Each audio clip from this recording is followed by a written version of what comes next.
kedelai umumnya ditanam di sawah pada musim kemarau setelah panen padi, tapi bisa juga ditanam di lahan tegal saat musim penghujan. Di sawah, kedelai ditanam secara monokultur.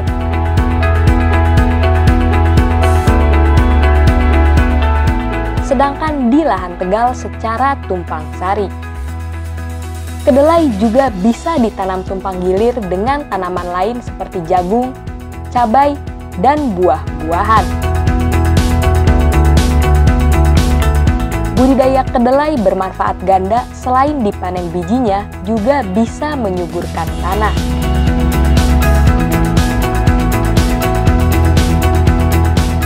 Tanah perlu diolah agar panen optimal.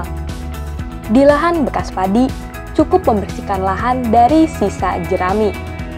Pengolahan tanah dapat dilakukan menggunakan cangkul atau traktor.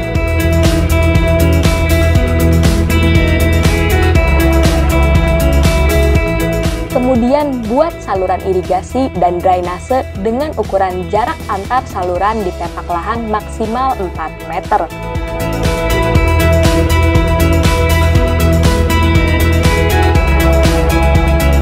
Untuk pengendalian gulma, pada tahap ini bisa menggunakan herbisida Prowl 330 isi dengan dosis 1,5 sampai 3 liter per hektar. Prowl 330 isi dapat mengendalikan gulma daun lebar dan gulma rumputan. Benih unggul jadi kunci utama budidaya kedelai. Pilih benih unggul yang bersertifikat yang bisa dibeli di kios pertanian.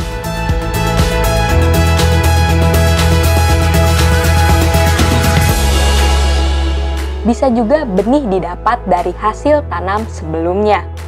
Saat ini ada beragam varietas kedelai yang bisa ditanam.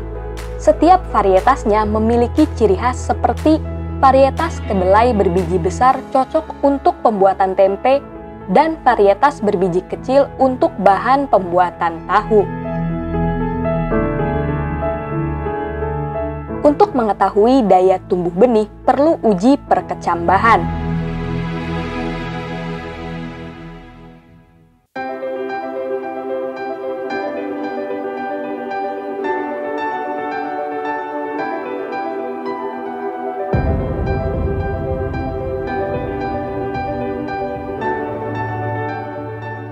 Benih kedelai yang ditanam perlu diberi senyawa perlindungan dari serangan hama dan perangsang pertumbuhan benih. Aplikasikan Standard-Top 500 Fs sebagai insektisida pelindung kedelai dari serangan hama lalat bibit dan sekaligus perangsang pertumbuhan benih kedelai.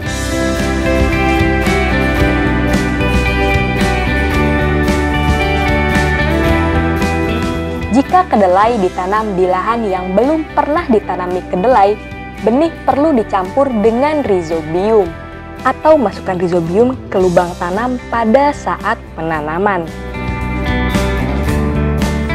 Agar kedelai tumbuh optimal, jarak tanam pun harus diatur. Idealnya jarak tanam pada musim hujan 20 x 40 cm dan pada musim kemarau 10 x 40 cm atau 15 x 35 cm.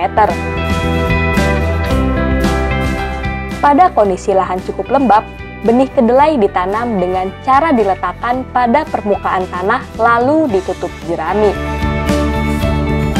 Pada lahan kering, benih dimasukkan di lubang tanam. Lalu ditutup bahan organik atau mulsa jerami agar kelembapan tanah terjaga dan mencegah tumbuhnya gulma.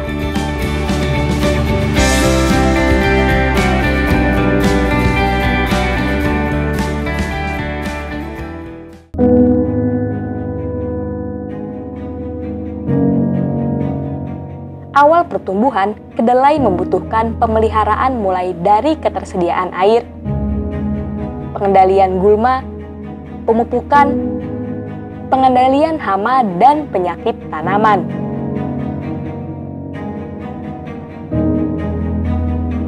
Umur 14 hari setelah tanam diperlukan pengairan.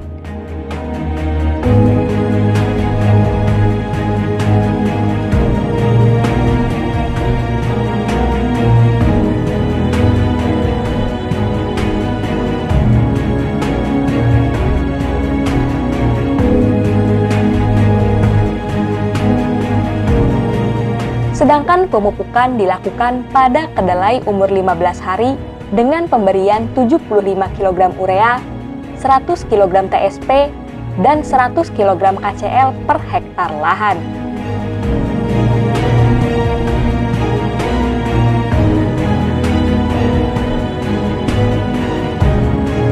Jika tidak ada pupuk tersebut, bisa dengan pupuk NPK Posca dosis 200 sampai 300 kg per hektar.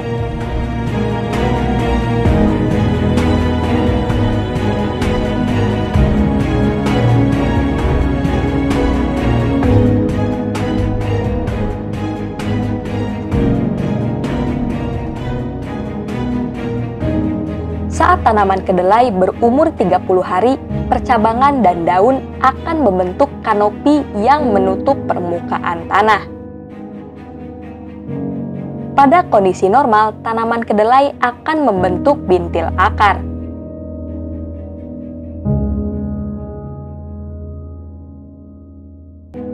Jika pertumbuhan belum maksimal, pemberian pupuk susulan dalam bentuk cair bisa dilakukan dengan cara menyemprot.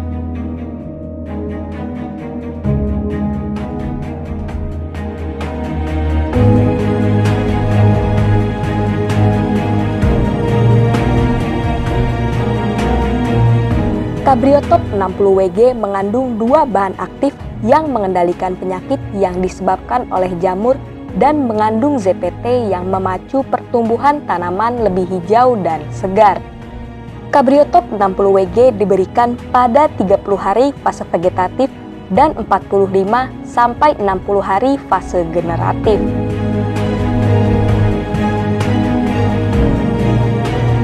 Pertumbuhan kedelai tidak normal ketika kelebihan air, kekurangan mineral, dan penyakit tanaman yang terjadi di saat menjelang pembungaan. Untuk itu, pemantauan perkembangan perakaran, daun, dan percabangan perlu dilakukan. Gangguan pertumbuhan kedelai terjadi karena perakaran tidak sempurna. Beberapa jenis ulat perusak daun harus dikendalikan pada fase pembentukan percabangan.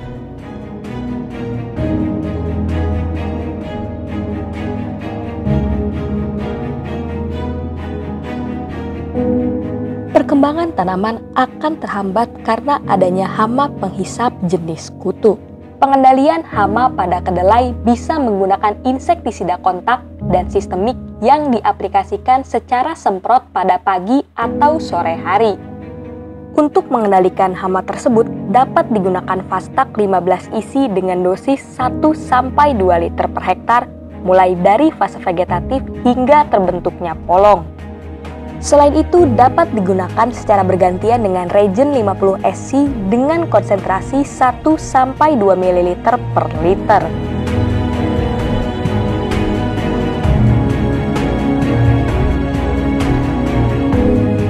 Umur 35-45 hari, kedelai memasuki fase pembungaan atau fase generatif.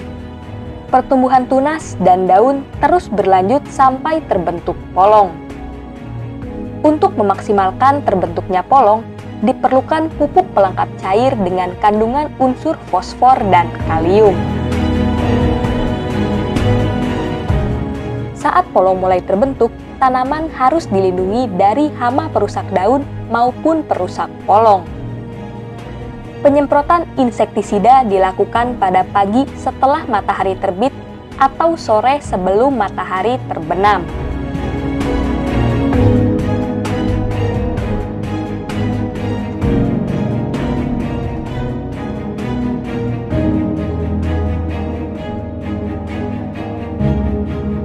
Kedelai memasuki fase pengisian polong pada umur 60-70 hari.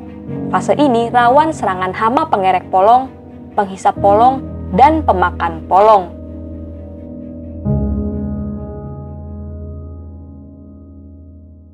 Untuk mencegahnya, dilakukan dengan menyemprotkan insektisida yang sesuai dan tepat sasaran.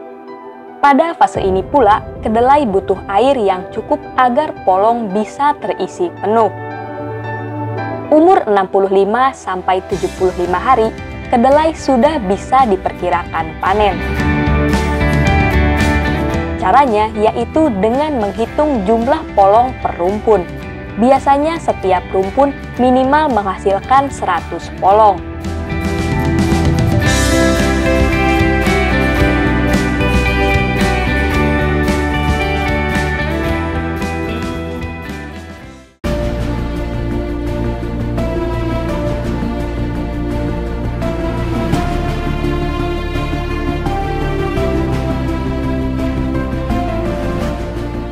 Biasanya umur 80 sampai 90 hari kedelai bisa dipanen. Tapi ada varietas kedelai yang bisa dipanen kurang dari 80 hari dan juga varietas umur panjang yang bisa mencapai lebih dari 90 hari. Ciri kedelai siap panen yaitu daun menguning, kulit polong coklat, dan biji sudah mengeras. Panen kedelai sebaiknya dilakukan pagi sampai siang hari untuk mencegah polong pecah di lahan. Panen dilakukan secara manual menggunakan sabit atau bisa menggunakan mesin mekanik.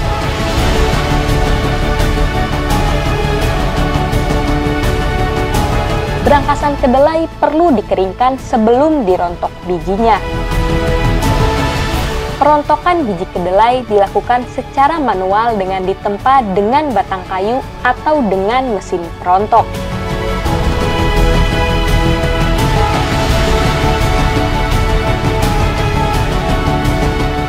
Untuk memperoleh hasil panen bermutu, perlu dilakukan pemisahan biji dari kotoran dan biji pecah.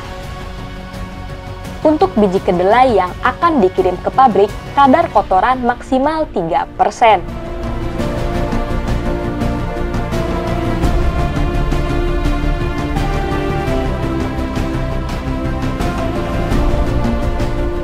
Jika biji kedelai mau disimpan, perlu pengeringan hingga kadar air tidak lebih dari 13%.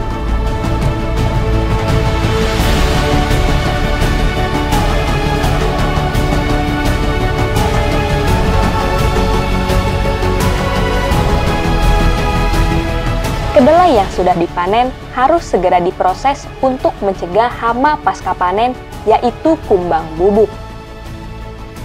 Lakukan fumigasi dan fogging pestisida untuk mencegah berkembangnya hama di gudang penyimpanan.